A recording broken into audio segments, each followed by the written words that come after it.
Yes, it is I, says me. And all who agree are more than three because they're we. Yes. Yo, I'm in the house now for sure. Welcome to number 33, the episode of the No Filter Show where I'm dropping a heavy load and shit'll be cold. Better put on an overcoat and butt naked in your long johns. Put on some clothes. And for you millennials, I got just the thing for you.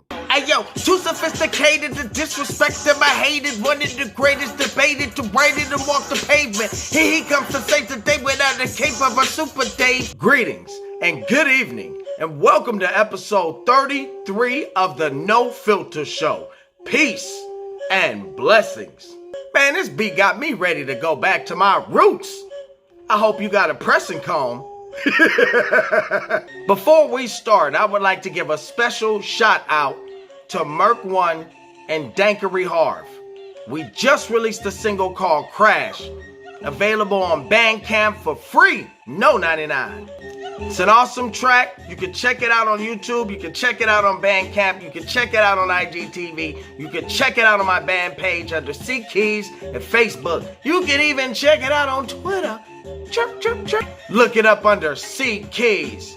Crash with your stinking ass.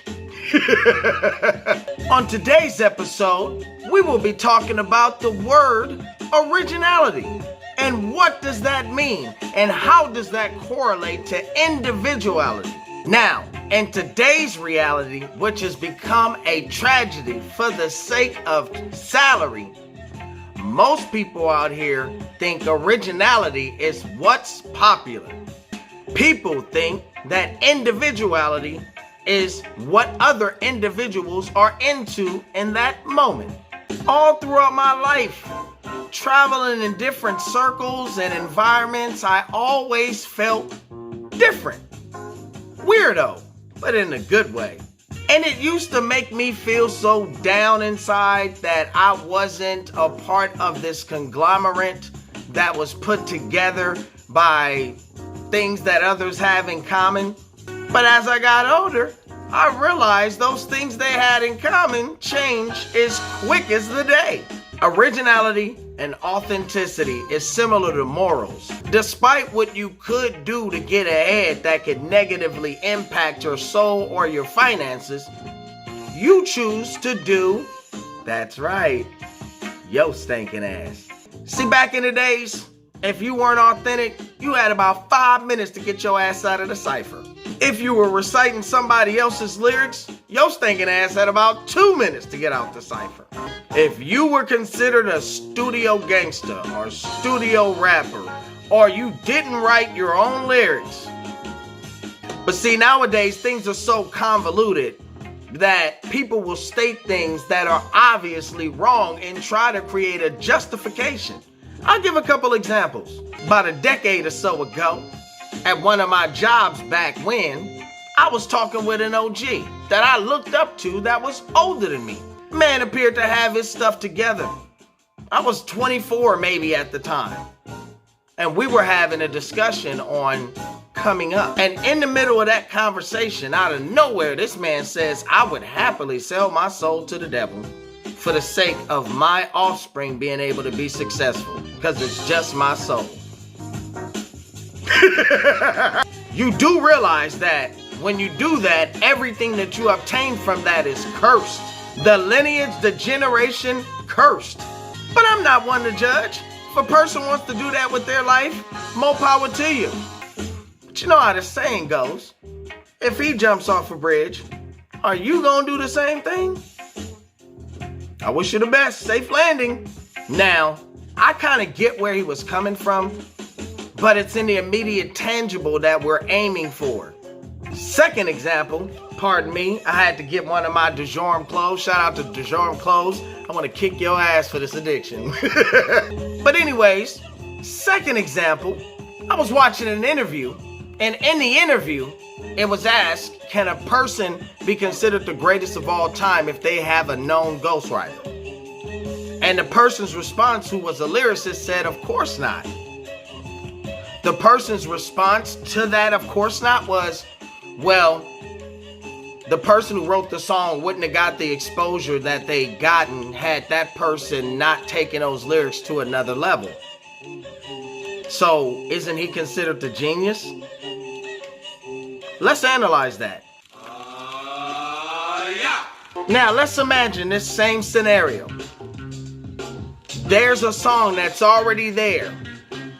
Someone else comes and discovers it, takes it over, creates wealth over it, builds on the back of somebody else who worked for it, takes the credit for it, and then you want to call them the greatest?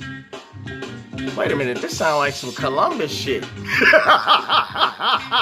But think about it, it's the same scenario. What you're basically saying is that I can go out and take something from someone else for a little bit of nothing, and I know they are the resource.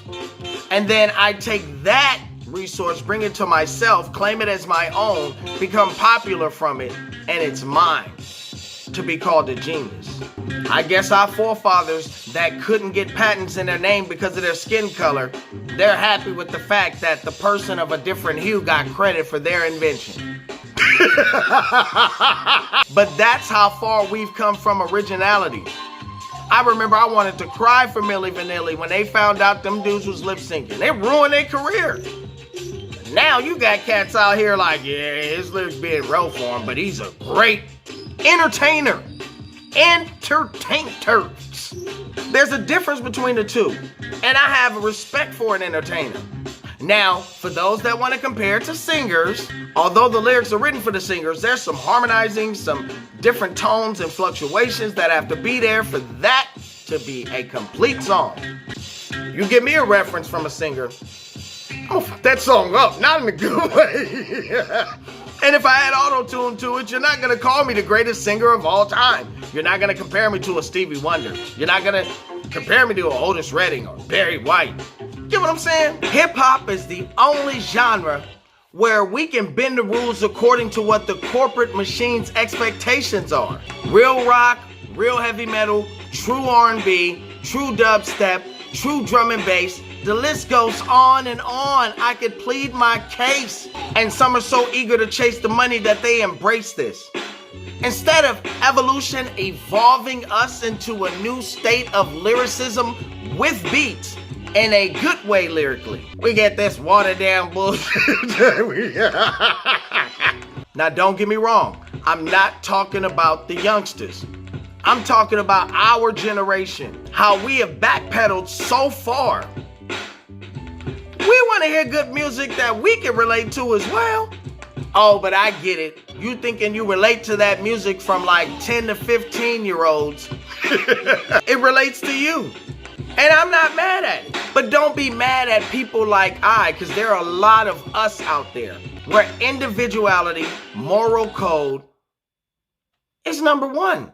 When it comes to what we express as a passion, do you. Now I'm going to tell you, based on personal experience, you're going to be ridiculed in the whole nine. Before I had a platform to express myself freely, people used to talk about how great of a lyricist I am, how I should blow up like Dynamite TNT, and how I need to create a platform to do what I do because I'm so good at it. And as soon as I was happy to oblige, here they come with their opinions. Here they come with their hate. Here they come with their dishonesty, backstabbing, whole nine, over a hobby. They come with their own insecurities and everything. And the only reason why they jump on the bandwagon to feel secure that nobody's not looking at them odd or talking about them. But guess what? Regardless, they talking about jazz ass. I'm going to continue to do what I do.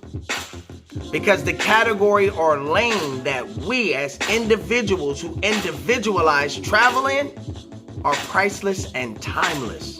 And if you think I'm awesome at doing this, you should see me in my regular life. Because with this, it's all improvisational. Well, my life is kind of improvisational too, because when you travel the lane of righteousness, your spirit man gives you the unction to what directions to go and what spiritually and also carnally you hear. Is carnally a word? Now this evening, I had the pleasure to rock out to an awesome beat produced by the homeboy De La Paz. And if you're in the Newark area, New Park Mall, check out Stay Winning Clothing. That's his shop. Shout out, brother. Well, I'ma go and get up out of here. And as always, without further ado, lyrics by C Keys, production by De La Paz. Salute. The No Filter Show, episode 33. Peace and blessings.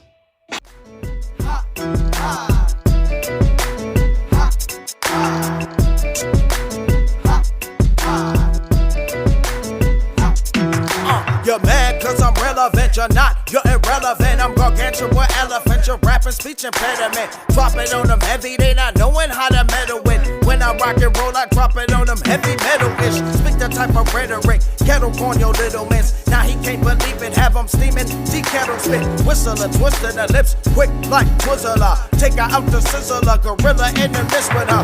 Better keep your cool, fool, lower tone and temperature. John Doe, tag toe, level off your signature. No for dropping ish, but nobody give a mention of. Looking past the looking glass, I hate them always showing up. Why they posted in the pub, tip cup or strip club. Even with gratuity, still can't get their money up. Hungry, get a tummy tuck. Funny how they brought me up. I'm just having fun with it. No reason to hold a grudge.